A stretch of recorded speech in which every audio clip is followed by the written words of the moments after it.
যখন আমি ছোট ছিলাম তখন শুনতাম যে নগনে নাকি অনেক মজা হয়। তো আসসালামু আলাইকুম everyone, welcome to another new blog. আজ আমাদের গন্তব্যস্থল সাতক্ষীরা। আজ আমরা সকাল সকাল বেরিয়ে আমরা প্রথমেই চলে গিয়েছি মহেশপুরে। সেখানে আমরা গিয়েছি একটি শাড়ি হাউসে। সেখানে গিয়ে আমরা কিছু শাড়ি কিনবো এবং শাড়ি কেনার পরেই আমরা কিন্তু আমাদের গন্তব্যস্থলে রওনা দেবো। তা সেখানে আমাদের ছোট ছোট ভাই বোনদের সাথে প্রথমে একটু ইয়ার্কি ফাজলামো মারার পর সেখানে আমরা কিছু শাড়ি পছন্দ করলাম এবং শাড়িগুলো কিন্তু অনেক সুন্দর, একটি হলুদ এবং নীল শাড়ি। তারপরে আমাদের কেনাকাটা শেষ হলে আমরা আমাদের গন্তব্যস্থলের উদ্দেশ্যে রওনা দিয়েছি।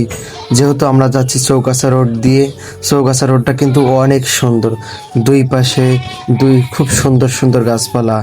এবং তারপরে আমরা চলে আসলাম ঝিকের গাছা। আমার এক কাজিন আমাদের জন্য অপেক্ষা করছিল এবং তারপরে আমরা তাকে রিসিভ করলাম।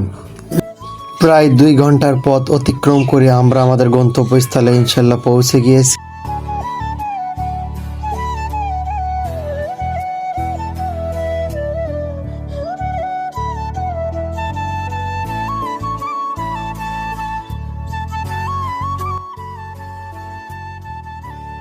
সেখানে যাওয়ার পর প্রথমেই তারা আমাদের জন্য শরবতের ব্যবস্থা করলো, আর শরবতের টেস্টটা তারা আমাদের জন্য অনেক ধরনের নাস্তা পানির ব্যবস্থা করছিল। আমরা নাস্তা শেষ করে আমরা চলে গেলাম ঘুরতে দুলাভাইয়ের সাথে। দুলাভাই আমাদের সাথে করে নিয়ে গেল তাদের পুকুর, তাদের জমি জায়গা এবং তাদের বাগান দেখাতে।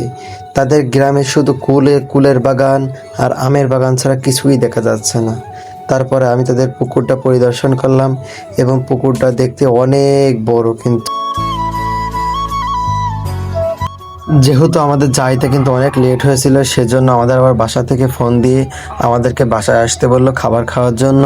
সেজন্য আমরা আবার বাসায় চলে আসলাম এবং পাশেই সুন্দর একটি গোলা দেখতে পেলাম, যেহেতু গোলা এখন আর দেখাই যায় না। তারপরে সামনে এই বাসাগুলো তার চাচাতো ভাইদের বাসা এবং দুলাভাই আমাকে সম্মান জানালো, বললো আপনি আগে যান। বাসায় যাওয়ার পরে দেখলাম আমার খালারা আম্মুরা কিন্তু খাওয়া দাওয়া শুরু করে দিয়েছে। আমাদের ভিডিওটা আর করলাম না। তারপরে আমরা খাওয়া দাওয়া শেষ করার পর একটু বিশ্রাম নিলাম। যেহেতু আমরা অনেক পথ জার্নি করেছি, সেজন্য আমি আর আমার কাজিন মিলে আমরা একটু বিশ্রাম নিলাম। আমাদের বিশ্রাম নেওয়া শেষ হলে তারপরে আমরা আমাদের আরেকটি ফাংশন শুরু করলাম, মিষ্টি মুখে দেওয়া এবং হলুদ মুখে দেওয়া। এদিকে আমাদের দুলাভাইটা কিন্তু মাশাআল্লাহ অনেক সুন্দর। পাশে যার চাচাতো ভাই এবং তার বড় ভাই কিন্তু ছিল, আমরা তাদেরকেও মিষ্টি খাওয়াইছি।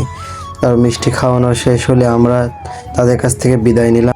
তারপরে আমার এই কাজিনটি দেখলাম আমাদের ভাবির সাথে কি গুনগুন করছে। তা বেশি কিছু না, আজকের এই ভিডিওটি এই পর্যন্ত।